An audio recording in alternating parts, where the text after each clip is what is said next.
Imagine this. You're building a business from absolute zero. No secret advantage, no massive budget, just a clean slate and a camera documenting every single win and every painful mistake. That is exactly what we are doing here. Welcome to the challenge. Today is day one of the Fit Pulse Challenge. We have no products, we have no website, we have zero customers. And honestly, that's the best place to be. Because every decision we make from here is based on cold, hard data, not the guesswork that kills most businesses before they even start. Our only objective today is to find our niche, but we aren't just picking a hobby or something we think is cool. We're looking for a market that has the massive potential to actually make us money. This is the foundation of everything next. If we choose the wrong niche today, every step after this becomes an uphill battle. The ads won't convert, the branding will feel disconnected, and we'll be fighting against a market that just doesn't care. We can't afford to get this wrong. Why do most dropshipping stores fail in their first month? It's not because they didn't work hard or spend enough on ads. It's because they chose a niche that was either too broad, too dead, or just too competitive. They built their house on sand, and the first wave took it out. Most beginners jump straight into a red ocean selling the same generic phone cases or posture correctors everyone else is selling. They're competing on price alone, and in that game, only the person with the deepest pockets wins. We want a blue ocean where we can lead. To avoid that trap, we use my 5 pillars of niche evaluation. These are the non-negotiables. If a niche doesn't hit at least 4 of these with a perfect score on the 5th, we walk away, no matter how much we like the products. Let's break them down step by step. Pillar 1, high, consistent demand. We don't guess, and we don't follow hunches. We look at the data. We need to see people actively searching for solutions to their problems every single day, year after year.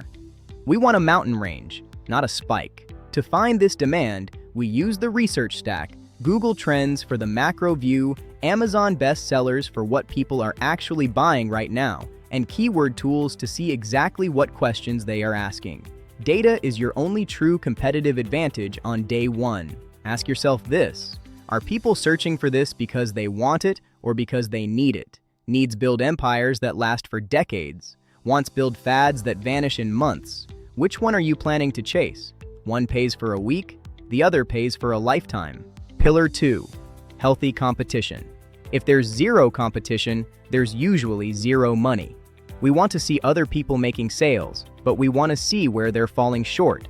Their 1-star reviews and bad customer service are our biggest opportunities. Here is a pro secret.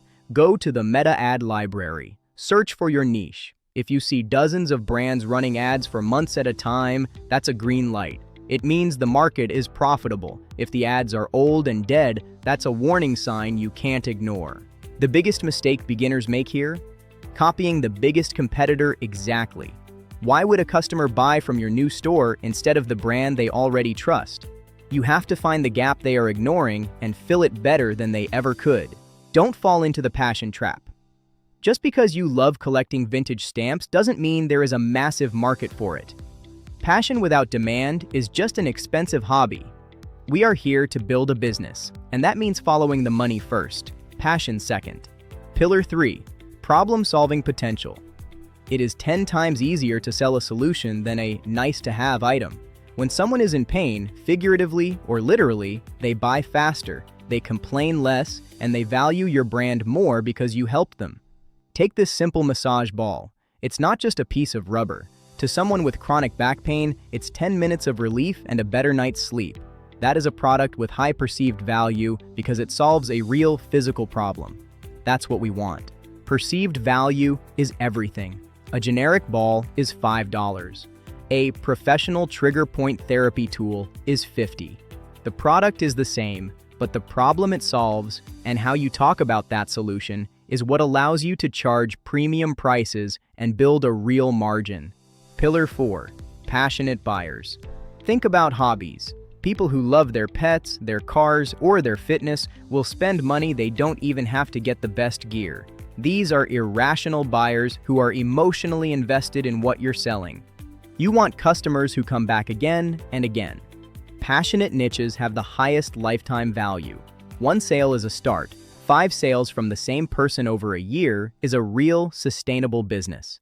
That is how you win the long game in e-commerce. Finally, Pillar 5, Evergreen. We aren't here for a summer fling or a holiday trend that dies in January. We want a market that stays relevant every single month of the year.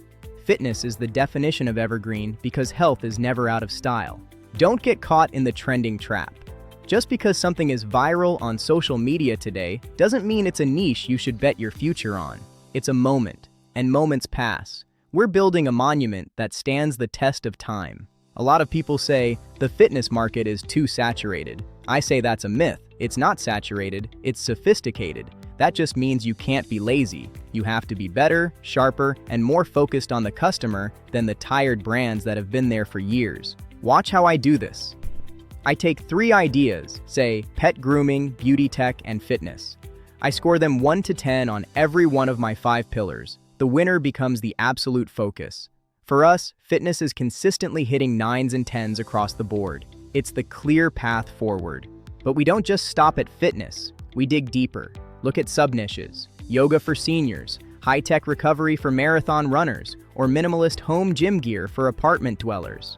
The more specific you get, the less competition you face, and the more your message resonates. For this challenge, I'm putting my money where my mouth is. We're going with fitness and wellness. It's a market I understand, but more importantly, it's a market that works for a new store if you have the right strategy. This is where FitPulse begins. Welcome to FitPulse. Our mission isn't just to sell gear, it's to fuel the pulse of the fitness community. It hits all 5 pillars, and the potential for scaling into a multi-million-dollar brand is absolutely infinite. This is our home now. Why FitPulse? Because it solves a problem, health. It has passionate buyers, the fitness obsessed, and it's evergreen. People will always want to feel better and look better. It is recession-proof because people invest in themselves when everything else is uncertain. The real secret to FitPulse won't be the products, it will be the community.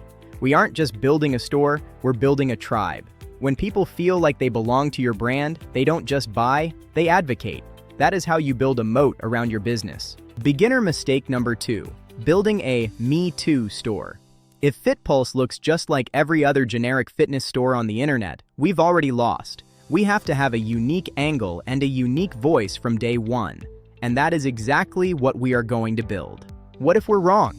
What if the fitness market is too sophisticated for a new player? That is the risk we take. But with our data-driven approach and our focus on community, we're not gambling. We're investing in a proven market with a fresh, necessary perspective. And I'm betting we win. This is the day one mentality. It's about pushing through the friction of starting. Most people stop here because research feels like work. But the work you do today is what makes the next 10 years possible. Don't skip the foundation. Build it right. Now it's your turn. I want you to stop this video right now and find 3 potential niches. Run them through the 5 pillars. Score them honestly. Don't even think about day 2 until you have a winner that you are ready to bet on. Go do the work. Pro tip, look for sub-niches. Don't just say fitness. Say yoga for seniors or recovery gear for runners. The riches are in the niches. The more specific you are, the less competition you have and the more you can charge. Specificity is your best friend. Day 1 is in the books. We went from absolute zero to a brand with a purpose and a niche with a massive future. We have our foundation set in stone, we have a name, we have a market, and we have a mission.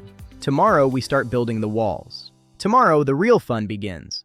We're finally looking for products that people actually want to buy, the high-margin winners that will fuel FitPulse. I'll see you in day 2. Let's get to work. And remember, day 1 is just the beginning.